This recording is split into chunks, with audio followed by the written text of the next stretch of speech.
Welcome to Inside the Set with Set Decor. Inside the Set is a series that focuses on the design and decor of stories that excite us and ignite our imaginations, where we get to discuss the collaborations between production designers and set decorators, and hear firsthand accounts of how those works of art came to be, from their inception to ideas on the page through completion, where we sit in the dark and experience them collectively.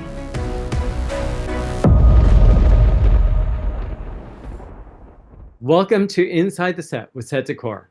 I'm set decorator Ron Franco and former president of the Set Decorator Society of America.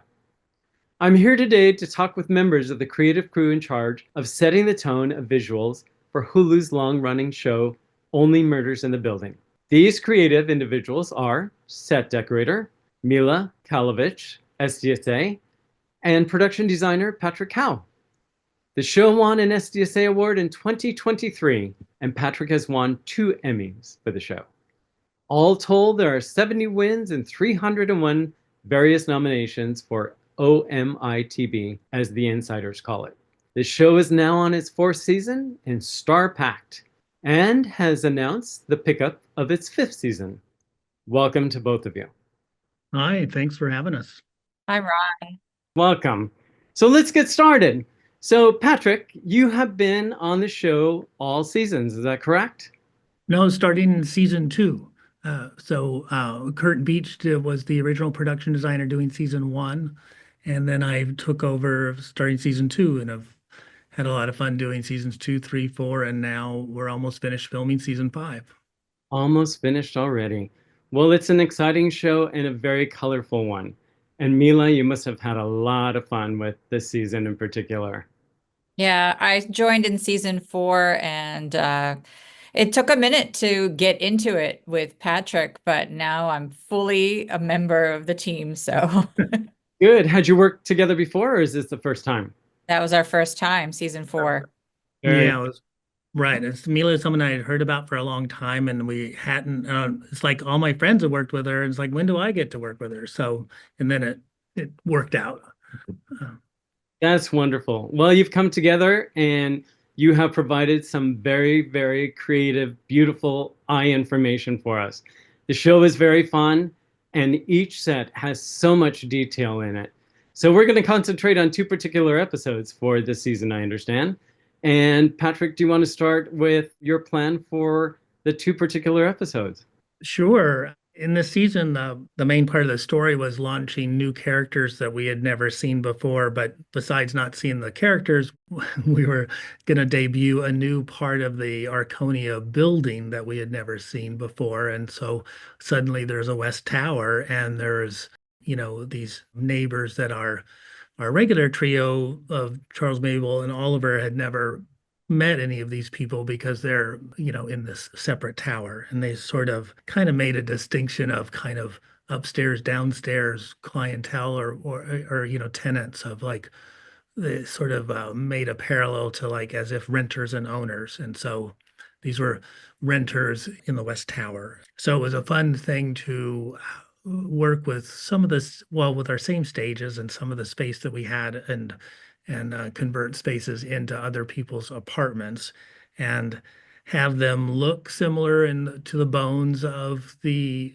East Tower. So now there's a West and East Tower, to the part of the building that we'd always seen, but also have it be distinctly different. So the challenges were like a certain style and look for what had been previously established, right, for all our neighbors, and then this different West Tower look. So it was about coming up with a different hallway and then these different apartments. So, like in this clip here, this is the audience scene for the first time. Mabel and Oliver come to the West Tower. You literally go out of the building and take a different elevator, and you come to this tower. And so this is the look that we were establishing for the West Tower. And our thoughts were that like this is a much older, dated look that's a little bit tawdry and in need of repair and renovation. And so we backed into the idea that maybe the whole building looked this way once upon a time. And the East Tower that was introduced in season 1, that's the fresher, newer, updated, more renovated space.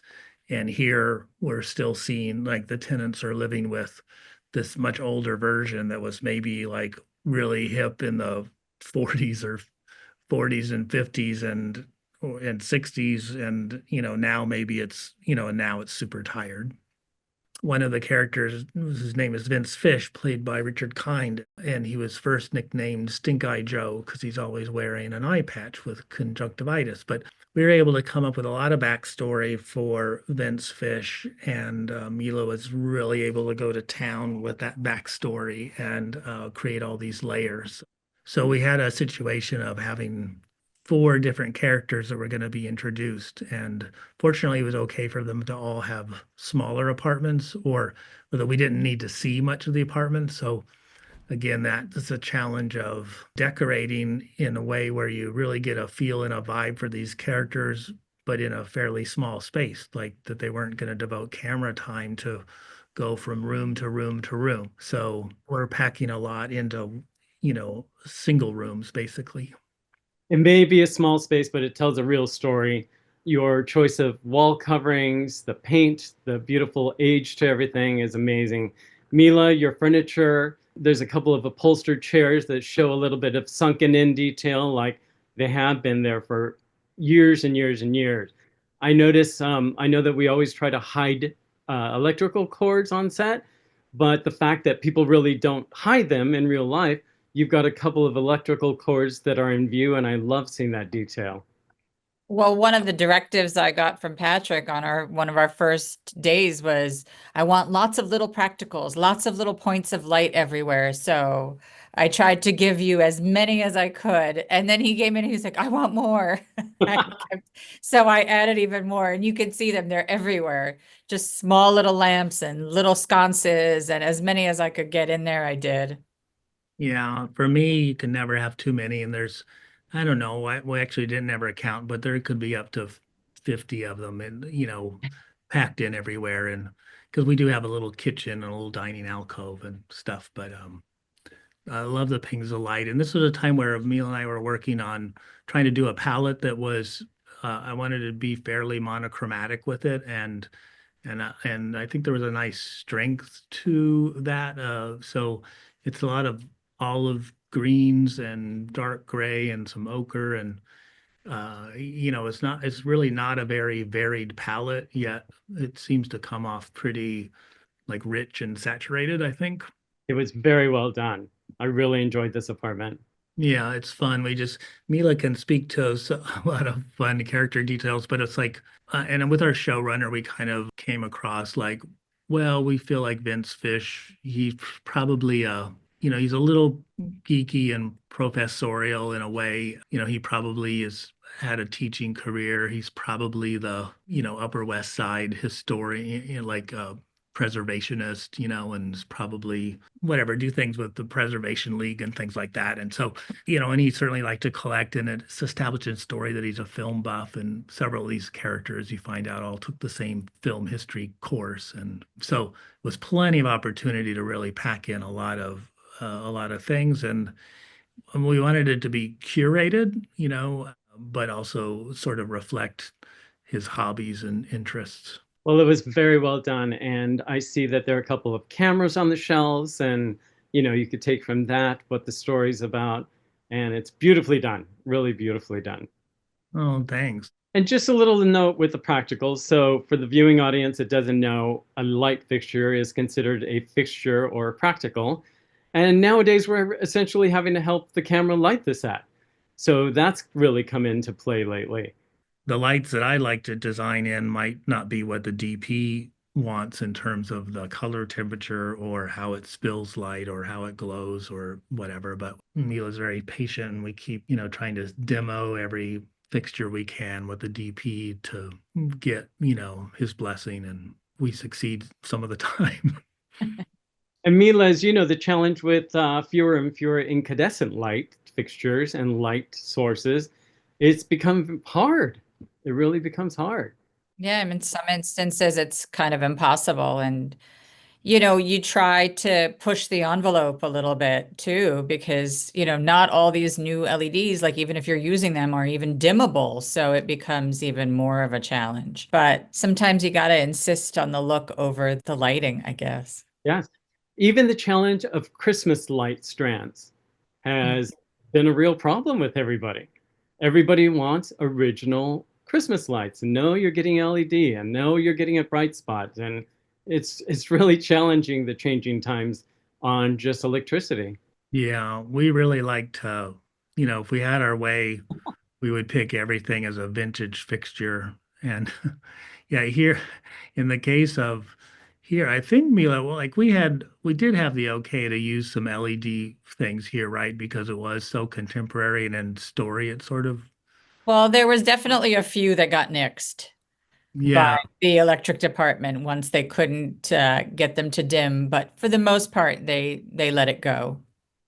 And that's what we're having to do nowadays is shop a few more extras in case something gets nixed.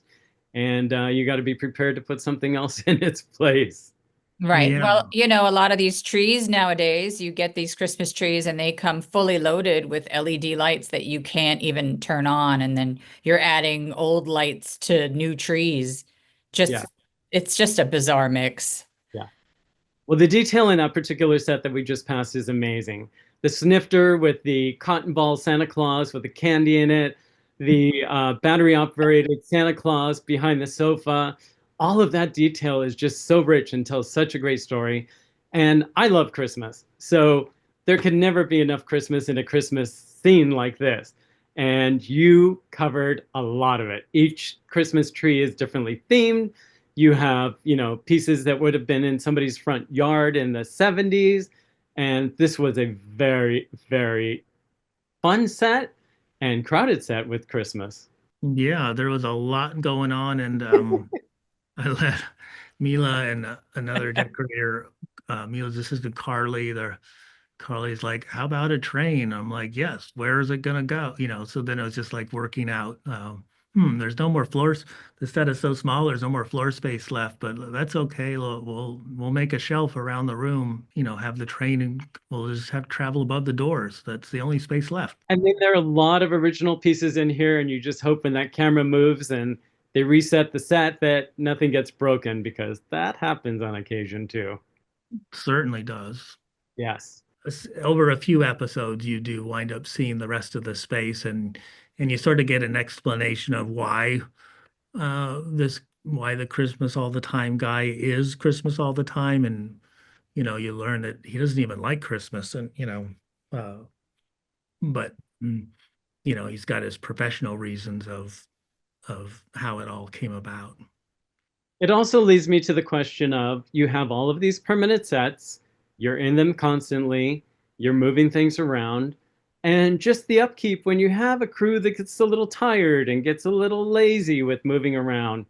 How do you protect everything that's on set for 4 seasons? And I know, Mila, you came in later in the show, but you still have to keep it up and make it look the same as it did from day one. Well, it's definitely challenging. And I mean, with Christmas Guy, his set and the Sauce family were one and the same. So mid-season, we actually went from the Sauce family to the Christmas Guy, and they were shot out of order with the blocks. So that was a challenge on its own, just flipping one and just being at a point in time where we were comfortable enough to switch it and know that we would never have to go back. Nice. Yeah, because the space that you're seeing now for the sauce is really is the identical space, but of course a lot of different, paint colors and wallpaper and everything. And the space that's the sauce where they're cooking in the kitchen in the background, in the Christmas guys set, it's like more as like weight workout space and such. So we're able to do funny things with it. And then the other sets that you have to keep maintaining. The one thing about this show is that even though it's in its fifth season, the timeline and story is probably all 5 seasons, maybe only span like a year and a half. there was one season where they did a time jump of a year, like 1 year later. But most of the show, since you have a murder that happens in episode 10 of one season, and then it picks up from that murder in the beginning, most seasons are just like only a few days later. So when it comes to normally if something wore out, you could just, you know, justify that, oh, the character just decided to get a new sofa or something. But here it is really about maintaining the same stuff because in story, there hasn't been any opportunity for the characters to redecorate. Now, in New York, I know that you have stage space. Stage space is expensive. Are there sets that are continually kept in position?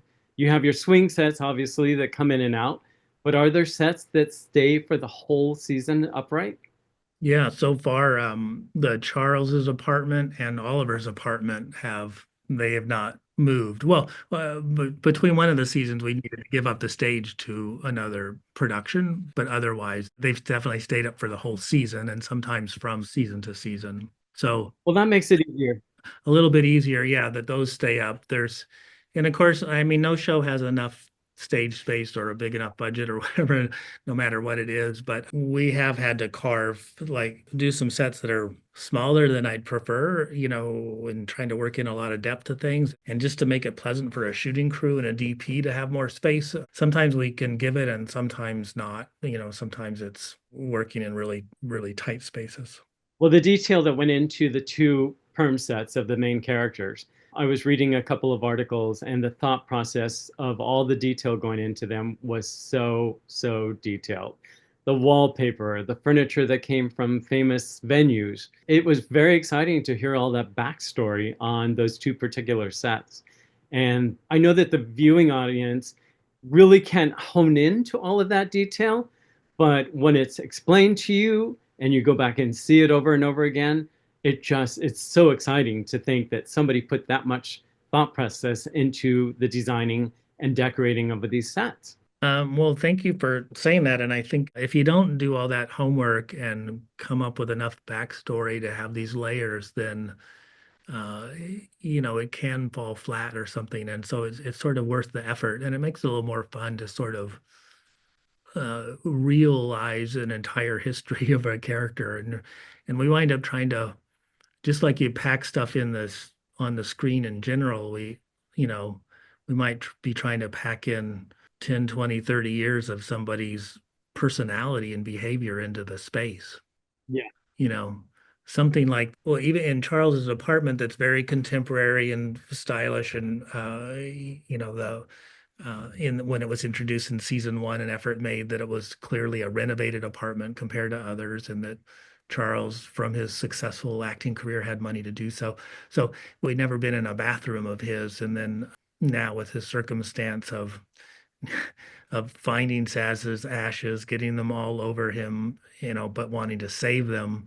The whole scene was about him washing his hands in his bathroom, which we didn't have. So thankful we were able to make one. I thought for sure, budgetarily, I thought, it would have to just change to him doing all this in the kitchen sink, which, we do have a practical sink in his kitchen, but fortunately, it plays much better in a bathroom and more personal and intimate. And so it was fun to do this. And Mila came up with some really amazing finishes and furniture and fixtures for here, because it was all from scratch, and some really great porcelain tiles and a lot of elements. Some of the porcelains were as porcelain, some were like imitating marbles and things. And it's, turned out great.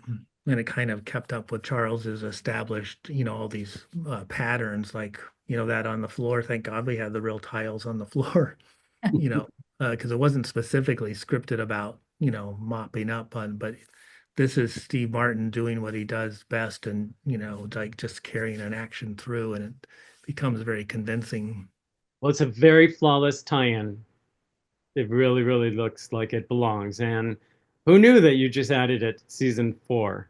Yeah, we were trying to have it be of a piece, and like it was, definitely fits in with the rest of the apartment. And Mila, there's some glazed pots inside that cabinet in the bathroom that are just beautiful. Very fun. I'm sure that was a Carly special. She's our resident money spender. Every time we have a set, she knows how to blow blow the budget on smalls. Now, do the actors have any say on what you put into their environments when they walk into these characters? Not too often. We try to have the considerations of them. And I mean, definitely probably with Steve Martin, maybe the most. But thankfully, I feel like our trio, Steve and Marty and Selena, all three of them kind of trusted what we're doing. The one character we kind of went out of our way to make sure was happy and content and that her character identified with the space we'd done was when Meryl Streep started in season 3. She hadn't been on before and was designing specifically a little studio apartment for her. So that was the first time of really like making time to walk an actor through the space several days before it played for the first time to see if she connected with it. And if she had notes, we had time to do something about it and stuff. So everyone was just being cautious because, it was the privilege of working with Meryl Streep. And so and then she's been able to be on for the next, also in season 4 and 5. And she's not in that space anymore. But that was the one time I can think of really sort of working with them. It's usually more our prop master. Our prop master will go through every single bit of business that the actors handle. Right. When we were doing this, Charles, Steve Martin's, half sister, played by Melissa McCarthy, who was established as having a house in Long Island, which actually even said in dialogue in season 1. I was going back to check an episode for something, and I couldn't believe that I ran across that dialogue. It was literally mentioned that he had a half sister with a house in Long Island, in Suffolk County. So we tried to create a space that was for her and for some reason was written with an excessive amount of dolls. So that was the beginning of that. This environment, I know that everybody of my age has been into somebody's house that looked exactly like this. The beautiful drapery, the stone fireplace, and all of the woodwork, the Afghan over the sofa. Everybody has been into an environment like this. And Doreen is such a colorful character. And those dolls, where did you find all of those dolls? And did you have to clear all of them? So majority of the smaller dolls actually came from our prop master's mom, who has a doll collection. But the life-size dolls were all custom made for us by a company called Catherine's Creations. And we fed them information and photographs and images of dolls like the Meryl doll, and then, gave them kind of ideas for Sporty Spice. And, we've got the cheerleader doll and the prom queen doll and all these sort of stereotypes. And then they created those for us. We sent images of Meryl with the braids, and they used that to create the Meryl doll and really customized her for us. And then, of course, the costume department jumped in and helped us out with that as well by adding some of Meryl's scarves to the doll. How many dolls were on set? Hundreds. Hundreds. I mean, we made, I think, 16 of the life-size dolls and then probably hundreds of the smaller dolls. Wow. And because there were so many, we didn't really have to clear them, which was shocking. That is shocking. Because, none of them are really featured. They're all background. And the only featured ones were the life-size ones. And of course, Catherine's Creation signed off on those because they were being custom made for us. Wow. What was your turnaround time with those life-size dolls? I think we gave them about a month, but they stock. Oddly enough, you can get a doll. So they stock just like your basic face, and then they kind of molded them to fit what we were looking for. Well, this scene, the whole scene and all of Doreen's house is just hilarious. Seeing her character, seeing the dolls, and the actors sitting in between the dolls, it cracked me up. All of those actors really had a field day with it. I mean, they worked in the space for probably about 6 or 7 or 8 filming days for all the, because it was almost the whole episode in the set. So between the living room, family room, kitchen, upstairs bedroom, it was a lot of material. And they were pretty funny interacting with these dolls. And there was a certain amount of ad libs and a certain amount of things that wanted to be said that like, no, because they were inspired by the insanity of these dolls. But, and our showrunner, John, had to pull it back to like, we need to stick a little closer to the scripted dialogue, please. But Melissa tends to can go pretty wild if not kept in check. So she was coming up with hilarious bits that were all sort of driven by the dolls that she happened to put eyes on when rehearsing scenes. There Wow. was no shortage of jump scares too. I mean, every time you walked into one of the rooms, if there it was nobody else in the room except for the dolls, and everybody got scared. Like whether it was actors or just crew passing through a set to get to the other set, and you would just jump. You couldn't help it. Yeah, there was a spot, and I think it was in this bedroom hallway. There's a doll sitting in the hallway that, like, with the feet tend to like poke through an open door. And so you could be leaving the stage at night and just sort of a ghost light on, and then it's like, just jump, literally, like Mila said, just jump because, like, they're like, who is that? And it's like, oh, it's just one of those damn dolls again. I think the three of us could say that we are really passionate about what we do and how we do it. But when you have a character set involved, it's so much thought, so much preparation.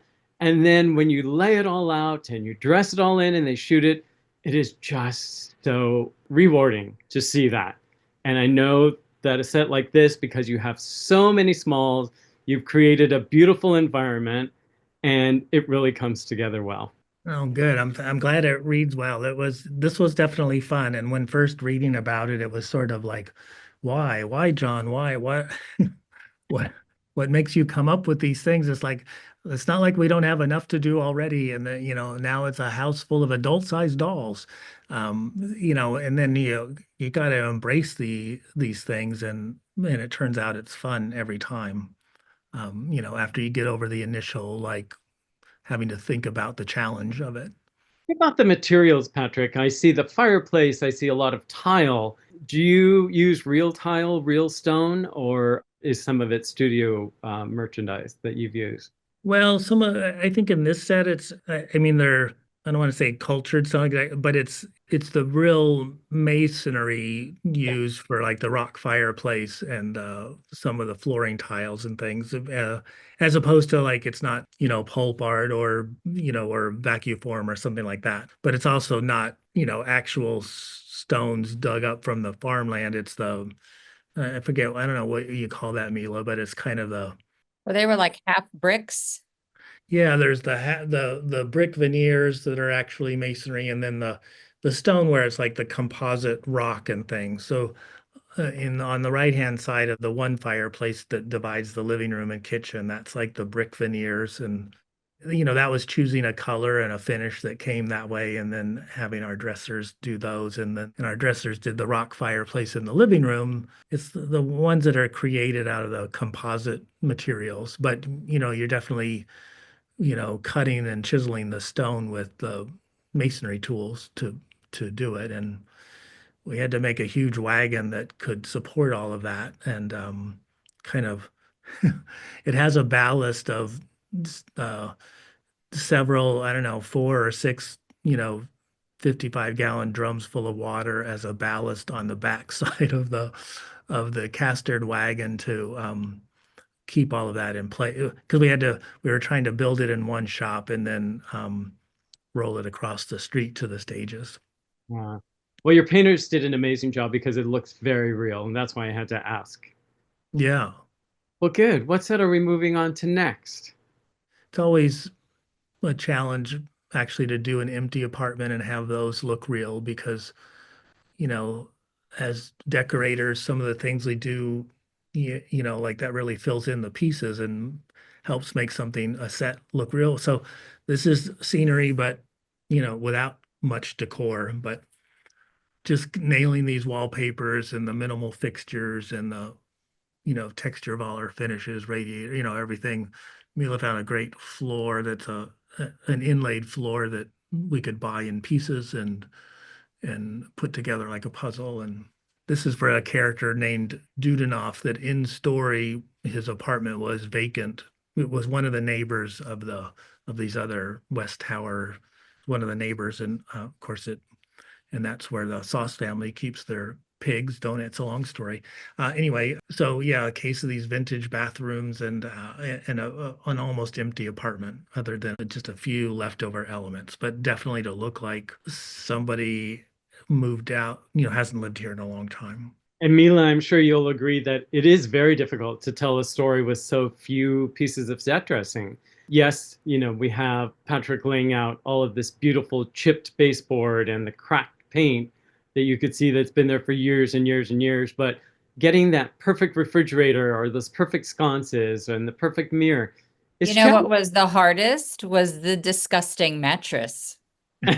Getting an old, used, nasty mattress is really hard. And this was an actual old, I had to go through the prop houses and look at all their mattresses, and finding the right size and the right amount of like grossness is not easy.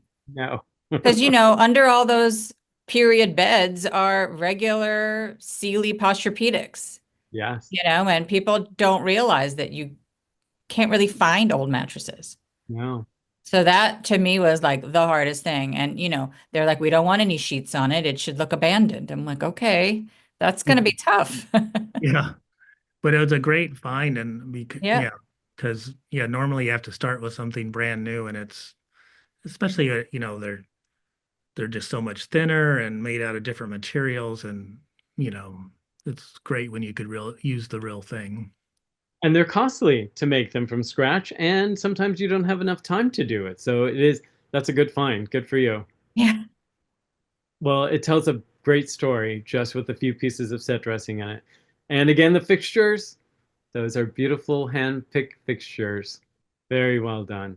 Yeah, it goes together nicely. And as an empty room, I felt you wanted to know more about that character. And there's actually an episode where there's a flashback to when the person you don't see right away, but you see eventually later in the season. There's a flashback to an earlier time when he lived there with his wife, and it was actively furnished. And that was also a fun treat, because that was give yet a whole new layer and all this backstory about his wife, who taught music lessons, and just went on and on. I also like the void of color in the main parts of the apartment, and then when you're introduced to the pig, you have that splash of color. That was very powerful. Yeah, who doesn't want a pink and green bathroom with a pig? It seems mandatory to me, I think. It does. Fun set. And every set we were doing had a bathroom, so it was like, and that's I think sort of the least common set of that tends to be written. But we had 5 bathrooms to begin with, for all these West Towers plus Charles's bathroom. And so it was like trying to present all these different styles, and and get all these different characters, and without using the exact same vocabulary. Yeah. Can we talk a little bit about the geography of the building? So the building exists, and does it have the 2 wings connected to it? In real life, or Yeah.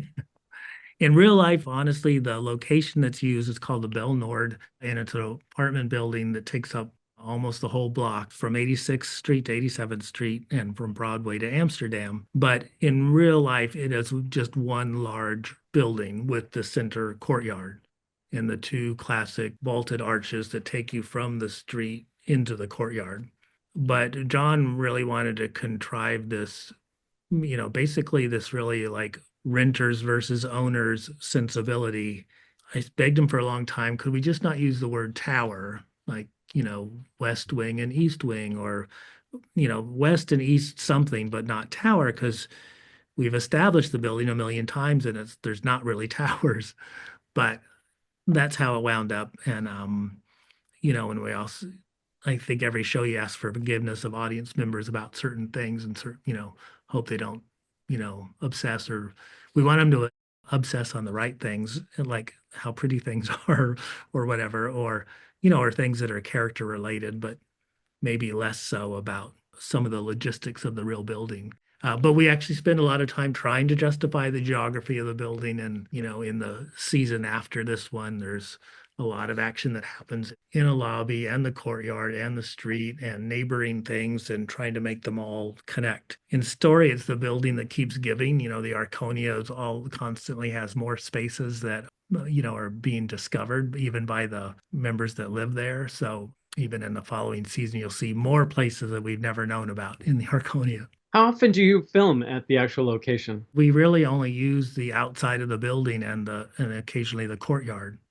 So this season 4, where we conclude with Oliver and Loretta getting married at the end of season 4, that's a time that we see the courtyard, and that's maybe when we spent more time there. Yeah, it was also fun to do this and fun to actually use the location, do all this floral work, and that was a time of using the real building, but it's literally just courtyard. Every single apartment is a stage set. So we just use the courtyard and those vaulted arches and the gates that lead to the street. Well, that's good because it could be very inconvenient to the many, many residents of the building. How many units are actually in the real building, and how many units are supposed to be in yours? Well, we try to keep it as if it's a similar amount. I think in story, our building has maybe one more floor than the actual Belle Nord, but it's several hundred apartments. I don't recall the official count, but it's several hundred apartments that are there now, you know. So we definitely have Charles is on the 14th floor, which wound up getting established as the top floor, and there's not a 13th. So I guess we have 13 floors worth of apartments in story. We haven't seen them all yet. So we have many more apartments we could design and decorate. Many more and many more bathrooms, Mila. Yeah. Can't wait. What is your shooting schedule? How many days are required to shoot an episode? We shoot 2 at once. And so, you know, so we have 10 episodes, we'll have 5 directors and, as you know, half-hour episodes. And we try to do 2 half-hour episodes in 14 work days. So sometimes it's 13, sometimes it's 15, but it tries to average 14. But really, honestly, every schedule we could use another day or something. You know, if we were going to do as much as the writers wrote of we don't go to many locations because of a limited shooting schedule. If we had another day or 2 in a schedule, we'd go out more, but instead more of it's confined to the sets that we can build on the stage that we have. Good. And I have to say that having worked on several shows that have gone several seasons, it's very exciting to complete a season and to know that you have a show to come back to. And Patrick, you will probably attest to this, that it's nice because you can plan that vacation. You don't have to start looking for your next job. Yeah, it's really nice to have something to work on something that's popular that people watch and like. That's always fun. I mean, I've enjoyed every show that I've done, and you try as hard as you can to, you know, to do your best work for every show. But it's just an extra icing on the cake when it's a show that you enjoy doing and people watch it. You know, that's absolutely lovely. And yeah, this and a few other shows have, you know, that I participated in have had a few seasons run, and that's really great. And Mila, how about you? As far as your timing goes, do you feel that with these heavy dressed, heavy characterized sets that you have plenty of time in this 8-day schedule, or you must have a big crew to help you out with it?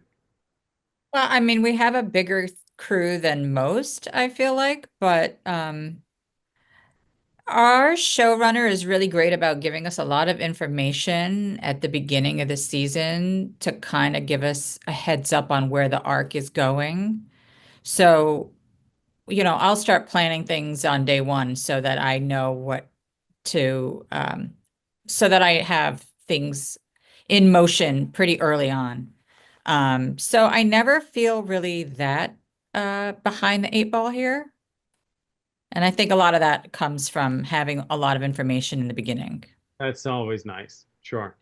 Yeah, we might not have the actual script, but with John's descriptions, it's really makes a big difference. And I remember in an earlier season of essentially the season 3 that had the Broadway musical show in it, a show within a show, and I was really a had to pump John for information about, John, what is this show that's called Death Rattle Dazzle going to be about? Like, how am I designing this without a score to listen to, or lyrics to read, or a book to read? Like normally normally a designer has that information, right? But he gave great descriptions, and to where you really could do it without the actual book to the musical. So he's been good like this with each character, with each season, about being as helpful as he can without the actual dialogue of the scripts. Another thing is scheduling. With having a cast so big, and these are big name actors, they all have very, very particular schedules. So that must have put a little twist into some of the filming of the scheduling of the sets. Always, we are now just accustomed to, well, trying to have, first of all, you try to have everything ready on day one of a schedule, which obviously is impossible.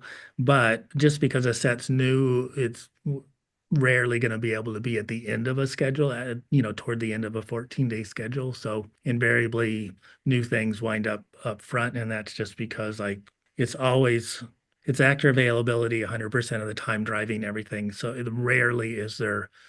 rarely could we, like, oh, you can pick whatever day you want, everyone's here. And I must say, a lot of the scenes that you've seen in the past seasons, there's very few times that all those actors have ever been in the same room on the same day.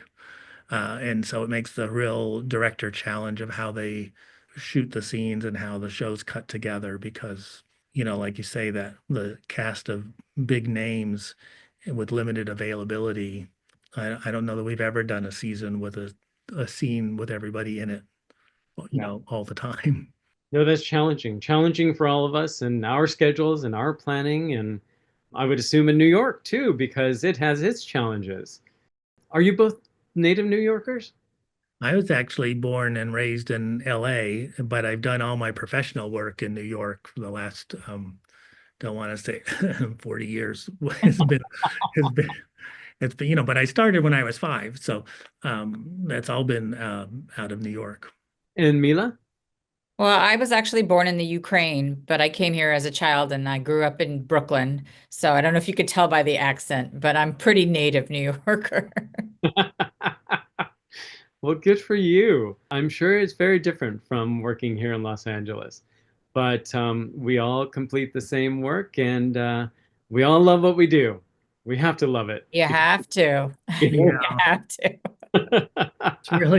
It's really fun. And you know what? I got in the beginning of season 4, we had the luxury of filming a few days in Los Angeles as a story point. So, we did 3 days of filming basically on the Paramount lot. So I was able to participate in that. And sadly, Mila had to do it from New York. But it was really fun. And I instantly plugged into the sort of back lot, or just studio lot. It's like I was very envious and jealous and wanted to sort of be part of that, kind of regularly. And actually growing up, I was doing theater originally, so I never worked in LA, in TV, and wasn't intending to. I was studying theater and was intending to move to New York to do Broadway, and then I get to New York and do like 1 year of Broadway assisting, and then I wind up in television, and then my whole life has been TV. But anyway, none of it was ever in LA, and so I hadn't have much, sort of studio lot opportunities, and I really plugged into it right away, like it felt like home. That's wonderful. I know that being a part of the studio environment and having the land to spread yourself on, and all of these support items like at Universal and Paramount, it's a luxury. I know it's a luxury because I've heard stories of just shopping in New York and how it could be a little challenging to get from point A to point B in a whole day. And I can imagine it's a little tough, Mila. Yeah, I mean, the only benefit to New York, I think, is the fact that we get drivers. Yeah. And we don't have to fight the LA traffic. But other than that, it's way easier, I think, in LA. Yeah. I did a small job many, many moons ago in LA where I had to finish out a movie, and there was a couple of weeks, and we hired a decorator in LA to help me. And she showed me how things worked out there, and it was great. She took me to uni, and we did a tag and drag, and it's really just so easy. And I wish that we could bring some of those things here. It would be a game changer. Exactly. And we've had our challenges with COVID. I know this show originally started during COVID time, correct? Yeah, and yeah, first season was 2020. Like Yeah. right when everyone could return to work it's the start of its first season. I've learned a lot about your show. I did a little cramming of the show. When the two of you are in Los Angeles, please look up the Set Decorator Society office and look me up, and I would be more than happy to show you around and have a little coffee or tea with you. This has been a real pleasure. This is the first time that I'm doing one of these conversations. It's interesting. It's quite a process of where we got from the planning stages to here and to coordinating everybody's very busy schedule. So it's been a pleasure. That's just lovely. We can't thank you enough for doing it. It's, we enjoy the work, we enjoy talking about it, we enjoy sort of, the whole SDSA of opening up our world to, to everybody else is a great thing. It's not often that people have that opportunity to share their work experiences. Yes.